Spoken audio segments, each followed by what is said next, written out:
Все, что вы дальше услышите, является прямой речью человека, освобожденного из плена. Если у вас есть свободное время, вы можете сопоставить некоторые вещи, которые он рассказывает, с тем, что уже ранее было на моем канале. В частности, там по освобождениям отдельных людей. У меня свободного времени нет, поэтому даю как есть. Прямая речь. Добрый день, представьте, пожалуйста. Здравствуйте, Лисицкий Виталий Викторович, служил в Народной армии ополчения 15 декабря в час ночи попал в плен. Подорвался на растяжке. 16 числа около 5 часов вечера привезли меня в Лисичанскую больницу. Привезли туда, поначалу отказывались лечить, но потом как согласились, поставили аппарат Елизарова, правили ногу, поставили аппарат Елизарова. В течение 20 дней относились нормально. 25 декабря перевезли из Лисичанска в Сватово, в больницу, в областную, в районную туда. Поселили там, лечили, мазали, как бы. Хотели шурупом ногу накрутить, не стали этого делать. При этом все, кто охраняли, все находились в алкогольном опьянении. 30 декабря перевезли в Старобельское СИЗО номер 18. В Старобельске нас отказались принимать. По звонку договорились, так как мы были лежачие, неподвижные. Приняли нас туда. И по 3 марта находились в Старобельском СИЗО.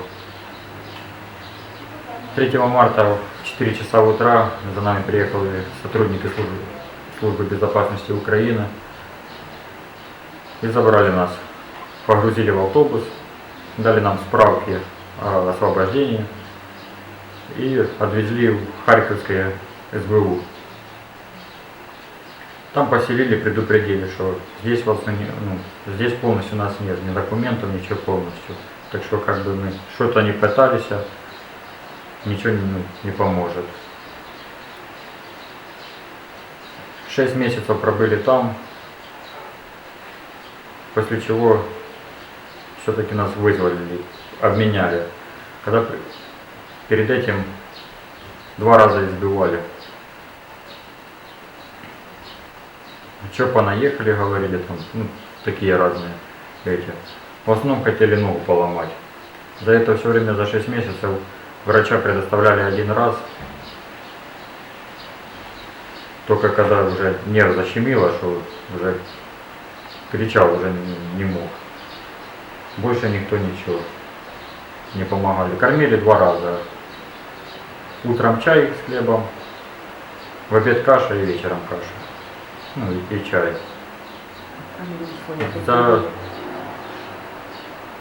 А вообще какие условия размещения в этой камере, что было? В такой комнате 16 человек, которых 6 человек сидит вот как мы, у нас хоть какие-то там справки есть, а у 10 человек вообще нету ничего.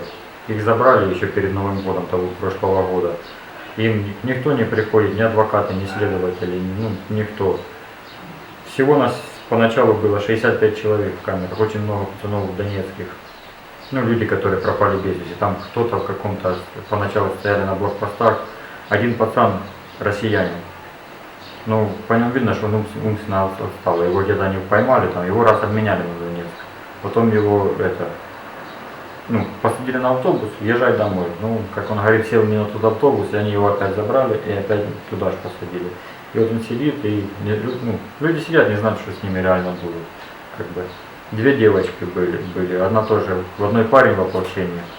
Они ее схватили и ждут, пока он придет. Парень не является, да. А так, потом нас приехали, сказали, что мы едем на обмен. Сказали никаких записок, чтобы ничего не было полностью. Обменяли. Конечно, когда везли, уже отношения, видно, что совсем другое. В Старобельске очень много в СИЗО людей сидит, которые ждут помощи. Людей позакрывали, у которых тоже там много травм. Аппарат Елизарова у одного стоит, ему надо делать операцию, никто ее не делает. Уже начала вплоть до того, что нога гнить, но никто не делает, потому что так как на то время, на март месяц, он был не осужденный, а больницу только предоставляют осужденным. А ему так, левым полем помазали и все. Никто его не подкручивает, никто никаких вообще нет. А какие-то следственные действия у вас же перед вами принимались? Да, опросы, допросы, там, в СИЗО? Ну, с нами просто общались, но они сказали, что если бы я, говорит, бы так бы не был в таком состоянии, говорит, я поломаю полностью. Они не скрывают, они прям при врачах, при всем говорят, это как бы, вот так. Батюшка один с нами сидел, но его поменяли перед Пасхой. Он был сам с Донецка, ну вот его пытали очень сильно, он прошел Краматорск. Ну, Краматорск, говорят, это не все оттуда выходят, как бы. И вот его тоже и топили, там, и электрошоком пытали. Ну, как бы все эти процедуры есть, но они скрываются. До того, как нас забрали из Старобельского СИЗО, на второй день они подали, что нас обменяли. На сайте висит, вот товарищи сказали, что, короче, 7 марта я уже вешу как обмененный. А прошло еще 6 месяцев. Если бы вот реально или убили, или обменяли, или что-то со мной случилось, они бы сказали, что я просто как бежал, пропал, что-то случилось. И был один пацан. Он сидел, его хотели как бы, как они говорили, это он уже сидел, когда перед нами его забрали на Киев.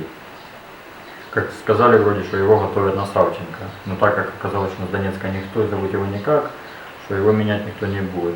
Его сделали так, вывезли в Харьков, посадили на российский автобус и отправили. Возле границы его сняли. И показали всем по видео. В Киеве даже суд был, все полностью, показывали в это. И он, говорят, пытается доказать, что он был в Харьковском СИЗО, но он ничего доказать не может, потому что люди там не иснуют.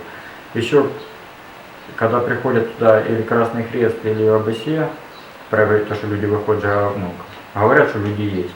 Они приходят как бы осматривать все. Они перед этим выводят всех полностью людей, одевают пакеты на голову, заводят в обычные следственные комнаты, вызывают следователей, и следователи общаются, как будто мы его только что вызвали на допрос, или было так вот.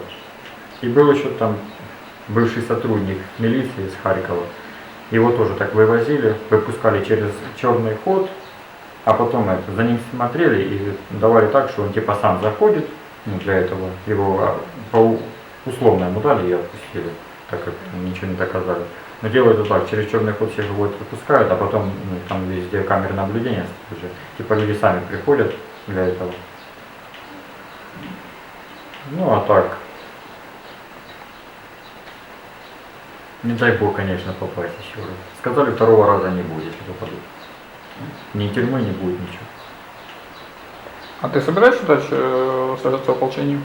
Да, дай бог только стану первый, раздвигаюсь, начну двигаться и пойду.